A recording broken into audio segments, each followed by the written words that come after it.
எல்லாருக்கும் வணக்கங்க. லாஸ்ட்டாக கொஞ்ச நாளாகவே நான் பெருசாக ஆக்டிவாக இல்லை. அதே மாதிரி வீடியோஸும் பெருசாக போடலை. அது மாதிரி ரெஸ்க்யூவும் ஸ்டாப் பண்ணியிருக்கேன்.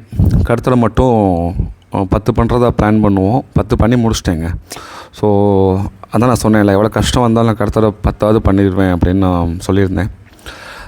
அதுக்கு காரணம் இருக்குது.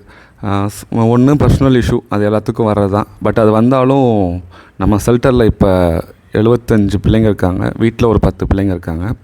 அது மாதிரி லாஸ்ட்டாக ரெஸ்க்யூ பண்ண பிள்ளைங்கள ரெக்கவர் பண்ணாமல் புதுசாக நம்ம எடுத்து வைக்க முடியாது. அது போக இப்போ நம்ம ஃபோன் நம்பர் போட்டிருக்கேன். இதை விளம்பரம் பண்ணுறேன்னு சொன்னாங்க. விளம்பரத்துக்காக நான் போடலை, நான் பண்ணுறதை காமிக்கிறதுக்காக போடுறேன்.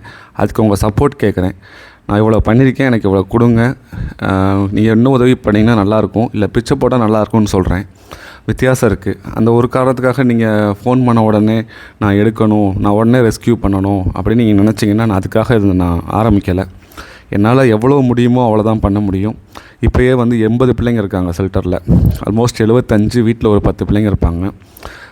என்னடா ஷெல்டரில் ஃபுல்லாக நல்ல நாய் மாதிரி தான் இருக்குது அப்படின்னு நீங்கள் நினச்சிங்கன்னா அது உண்மை கிடையாது. ஏன்னா நான் அங்கே வீட்டில் வச்சு முடிஞ்ச வரைக்கும் நான் போராடி கொஞ்சம் ரெக்கவர் ஆனதுக்கப்புறம் நான் ஷெல்டர் கொண்டு போவேன்.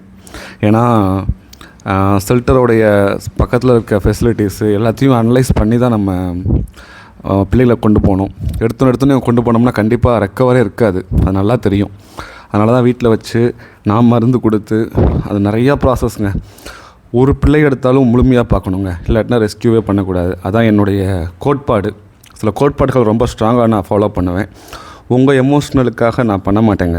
நான் எடுத்தேன்னா அந்த பிள்ளையை பார்க்கணுன்னு நான் எடுக்கவே மாட்டேன். அதே மாதிரி சில பேர் விளம்பரத்துக்காக இதுக்காக பண்ணுறேன்னு எனக்கே மெசேஜ் பண்ணுறீங்க. விளம்பரத்துக்காக பண்ணணும்னா எவ்வளவோ வழிகள் இருக்குது. நான் அந்த வழிகளுக்காக பண்ணலை. என்கிட்ட இருக்கிற பிள்ளைங்களுக்கு நான் முடிஞ்சவளுக்கு ஒரு உண்மையான அப்பாவாக இருக்கணும், அண்ணாவாக இருக்கணும், ஒரு நல்ல சாப்பாடாக நான் கொடுக்கணும். அதுதான் எனக்கு ஃபஸ்ட்டு ப்ரையாரிட்டி. அதுக்கடுத்து தான் வெளியே இருக்க பிள்ளைங்க. எவ்வளோ எமோஷ்னலாக பிரேக் டவுன் ஆகக்கூடாது. எமோஷ்னல் நல்லது கிடையாது. அதனால் நான் எமோஷ்னல் ஆக மாட்டேன். அதே மாதிரி நீங்கள் என்கிட்ட ஒரு 5 அறிவு மனுஷன்கிட்ட பேசுகிறீங்க, அவ்வளோதான் உங்களுடைய தாட்ஸு. அப்படி தான் நீங்கள் நினைக்கணும்.